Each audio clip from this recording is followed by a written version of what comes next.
पूरे देश में गणेश उत्सव की धूम है, लेकिन इस बार इस उत्सव में फिर से कोरोना का जो कहर है वो देखने को मिल रहा है। हालांकि अगर महाराष्ट्र की बात करें तो महाराष्ट्र में भी एक गाइडलाइन बनाई गई है, घरों में रहकर पूजा करें, और दिल्ली के अंदर भी गाइडलाइंस है। ऐसे में आखिर त्यौहार को किस तरीके से लोग मना रहे हैं, उसके बीच क्या तैयारियां की गई हैं, इन सब को समझने के लिए हम मौजूद हैं महाराष्ट्र सदन में, देश की राजधानी दिल्ली में। ये जो पीछे हॉल के अंदर जहां पे गणेश जी की प्रतिमा स्थापित की गई है, उसके ठीक सामने आप देखिए ये जो चेयर है, बाकायदे इस पे लिखा हुआ है कि सोशल डिस्टेंसिंग का पालन करते हुए बैठें, यानी कि डिस्टेंस का पूरा ख्याल रखें।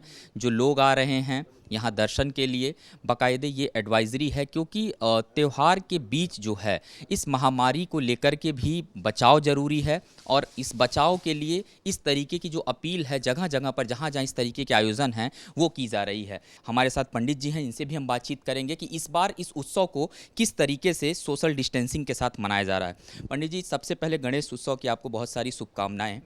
और न्यूज़ इंडिया पे दर्शकों को आप ये बताइए कि किस तरीके से इस बार इस उत्सव को आप लोग मना रहे हैं, क्या क्या नियम बनाए गए हैं, पूजा पाठ के लिए कैसे लोग आ रहे हैं यहाँ पे, क्योंकि हर वर्ष यहाँ बहुत भीड़ होती थी।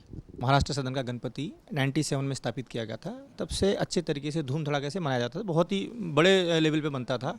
बट कोरोना की वजह से लास्ट ईयर से भी और इस साल भी, तो उसके लिए सोशल डिस्टेंसिंग होना या मतलब कोरोना महामारी दूसरे पे ना फैले, इसकी वजह से इसका पूरा पालन कर रहे हैं। हमारे सरकार की जो गाइडलाइन है उस गाइडलाइन का पूरा मतलब वो किया सदुपयोग किया जा रहा है, उसका मतलब माना जा रहा है। तो उस हिसाब से हमने गणपति मना रहे हैं। कितने दिनों तक यहाँ गणपति रहेंगे, और इस बीच जो आने वाले लोग हैं उनको कैसे अटेंड कर रहे हैं आप लोग, क्योंकि हम जानते हैं कि यहाँ पे बहुत वीआईपी मूवमेंट भी होती है, बहुत सारे लोग आते हैं, तो इस बार किस तरीके से लोगों को आप लोग संभाल रहे हैं? सर, हम तो विनती कर सकते हैं कि भैया कोरोना का है, आप जितना हो सके तो बाहर से दर्शन कर लीजिए, या ऑनलाइन, आजकल तो ऑनलाइन सिस्टम भी कर दिया गया है, सिद्धिविनायक हो या बॉम्बे जहाँ भी हो, तो ऑनलाइन, लाल बाग का भी ऑनलाइन सिस्टम कर रखा है, तो उससे दर्शन कर लीजिए। अगर कोई नहीं मानते, जिद करते हैं, तो फिर एक एक दो दो करके जैसे हो सकता है पॉसिबल वैसे तरीके से कर रहे हैं।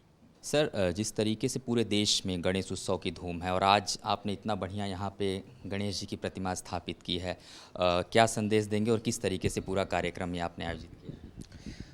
देखिए, गणेश जी ये विघ्नहर्ता है, संकट को टालने वाले भगवान माने जाते हैं। आप कला के भी देवता है, आप विद्या के भी देवता है, और गृह देवता भी। जब घर में जब पूजा होती है तो पहले गणेश जी की पूजा होती है। किसी भी भगवान की पूजा करनी है तो सबसे पहले गणेश जी की पूजा होती है। इसलिए ये आप बहुत शक्तिशाली और बहुत कृपा करने वाले ऐसे भगवान हैं। इसलिए आज गणेश चतुर्थी के शुभ अवसर पर मैं उनसे प्रार्थना करता हूँ कि ये जो कोविड का संकट सारी दुनिया पर छाया हुआ है, जल्द से जल्द दुनिया को इससे मुक्ति दे, और सारी दुनिया स्वस्थ बने, सुरक्षित रहे, और आपस में सौहार्दपूर्ण वातावरण बनाए रहे।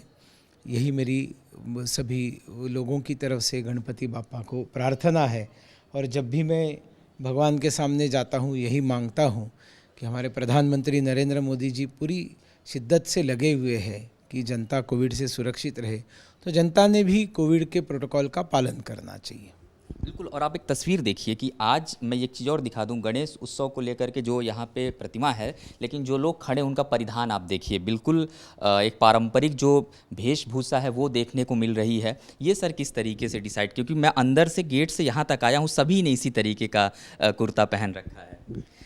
देखिए, गणपति है तो गणपति गणों का पति, और गणों के पति की पूजा के लिए जो गण है वो गणवेश में रहे तो बहुत ही औचित्यपूर्ण है। इसलिए मैंने ऐसी कल्पना की मेरे साथ जो काम करने वाले सारे साथी हैं, जो मेरे भाई हैं, मेरे मित्र हैं, मेरे परिवार के सदस्य हैं, वो सभी गणवेश में रहे। और फिर वो गणवेश कौन सा रहे, तो हमारा विशुद्ध हिंदू पारंपरिक पोशाक, जिसमें धोती है, कुर्ता है, और फिर सभी के अगर रंग एक हो तो एकात्मता की भावना आती है, भेदभाव खत्म हो जाते हैं। यही तो गणवेश का महत्व है। इसलिए मैंने सोचा और इस तरह से किया। जब यहाँ पे आया, कुछ महिलाएं थीं जो दर्शन करने के लिए आई थीं। कहाँ रहती हैं आप? हम लोग जनकपुरी में। अच्छा, तो प्रतिवर्ष आप लोग यहाँ दर्शन करने आते हैं? हाँ जी, हर साल आते हैं यहाँ पर दर्शन करने, और बहुत अच्छा लगता है। पहले तो यहाँ पंडाल लगाते थे, बट अब इस बार इन्होंने कॉन्फ्रेंस हॉल में रखा है। कोरोना की वजह से, डिस्टेंसिंग की वजह से उन्होंने अंदर कॉन्फ्रेंस हॉल में अब गणपति जी को स्थापित किया है। क्या मांगा भगवान से आपने, क्योंकि पहले तो सीधे तौर पे पूरे देश की बात करें तो एक महामारी से देश जूझ रहा है, अभी भी लोग भगवान से आपने क्या मांगा? यही मांगा कि बस अब जो भी संसार में बीमारी है इस ये ख़त्म हो और सब अच्छे तरीके से जीने के लिए वैसे जैसे लाइफ थी वैसे उनकी लाइफ हो जाए। आपने भी दर्शन कर लिया, आप प्रसाद भी लेकर के खड़ी हैं, क्या प्रभु से क्या कामना की? प्रभु से यही करे कि सारे विश्व में शांति रहे, ये जो बीमारी है इससे सब परेशान है वो सब चीज़ नॉर्मल हो और सबको सौभाग्य और आरोग्य मिले।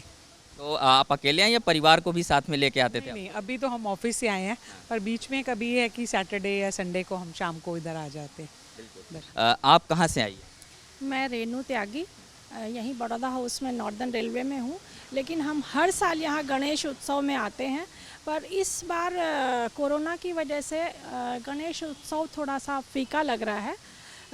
इन्होंने जो बहुत बड़ा पंडाल और वो लगाया करते थे वो इस बार नहीं है, छोटे से हॉल में लगाया है और उसमें भी थोड़ा सा रेस्ट्रिक्शन है कि 2 या 3 लोग ऐसे ही जाएंगे दर्शन करने।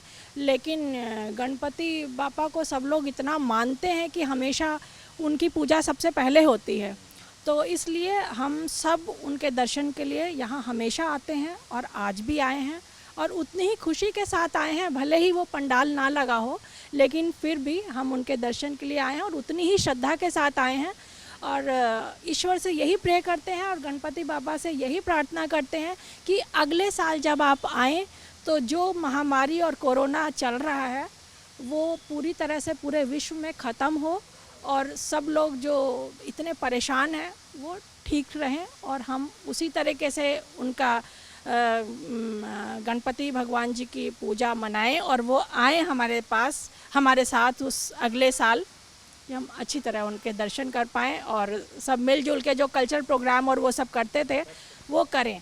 तो सभी बातों को अगर हम एक तरफ रख दें और एक चीज़ को अगर समझने का प्रयास करें, जैसा कि ये तमाम जो महिलाएं दर्शन करके निकल रही हैं बता रही हैं, सोशल डिस्टेंसिंग का बेहद ध्यान रखा जा रहा है। और महाराष्ट्र सदन की अगर बात करें तो महाराष्ट्र सदन के अंदर प्रतिवर्ष एक भव्य और दिव्य आयोजन होता था। हालांकि इस बार ये आयोजन थोड़ा छोटे स्तर पर है, एक हॉल में गणेश जी की प्रतिमा को रखा गया है, वहाँ पर बाकायदे पूजा पाठ चल रहा है और 2-2 लोगों का जो क्रमवार बनाया हुआ है, क्रमबद्ध तरीके से 2-2 लोग वो अंदर जा रहे हैं, दर्शन कर रहे हैं और इस बात का बेहद ध्यान रखा जा रहा है कि सोशल डिस्टेंसिंग को मेंटेन रखा जाए, क्योंकि इस बार गणेश उत्सव को लेकर के सरकारों ने भी यही बात कहा है कि घरों में रहें, पूजा करें, अपने घर पे गणपति को बैठाएं, जरूरी नहीं है तो बाहर मत निकलें। तमाम जो बातें हैं वो ध्यान रखी जा रही हैं।